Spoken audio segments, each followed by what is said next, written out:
سلام بچه، چطورید؟ من ایدم هستم و امروز اومدم با کال آف دیوتی موبایل و بعد از مدت ها با یه گیم پلی جدید.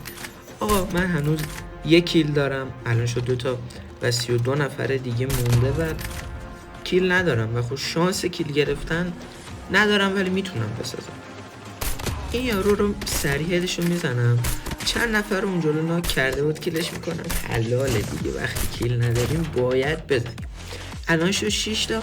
این یارو هم دم بود، اینم میزنم. این کیل دوزی حلاله، بزن داداش عشق کن.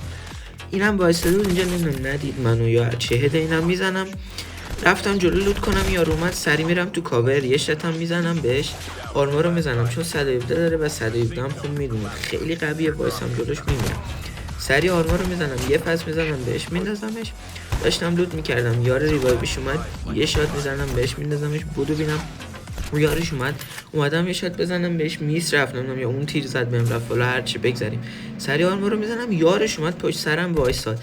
اول میرم اینو بزنم، سری نینجا رو میزنم، یه شات میزنم بهش میندازمش، اونم یه شات میزنه بهم، وست من میره. سری آرما رو میزنم، نمیرم جلو تا آرما رو نزدم چون معلومه میزند. اومدم اینجا نینجا شاتش کنم، نبود. میرم از بالا راششو بدم، اشتباهه ولی خب من دادم چون میتونست رو هوا بزنه. الان شد 12 تا کیل، الان شانس کیل بیشترم دارم. این یارو سری میندازم، داشت منو میزد با رایفل از اون فاصله، ولی خب من هدیشو زدم. این پایین یه نفر تو فایت بود، سری اول کیلشو میندازم، خودش هم داشت لوت میکرد. اومدم بزنمش، میس رفت، راش داد اومد جلو، سری میزنمش، کیلش هم میکنم چون این کلاس آتیشیه رو داره و خب میاد تو دست و پا درد سر داره. اومدم این ور چون از بالا راش بدن بتونم بزنمشون. این یارو وانشاتش میکنم.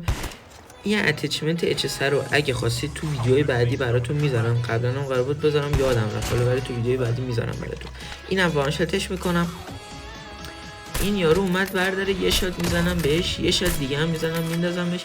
خواستم با نیت کیلش کنم، نشد، ولی خب خودش کیل شد و یارش هم اینجا بود. میام نینجا بزنم، نینجا شاتش کنم که AFK شد و کاش فینیشرش میکردم، ولی خب زدیم. و بچه‌ها مرسی که تا آخر ویدیو با من همراه بودید. خوشحال میشم یه کامنت بذارید و این ویدیو رو لایک کنید. تا ویدیو بعدی، فعلا خدا نگهدار.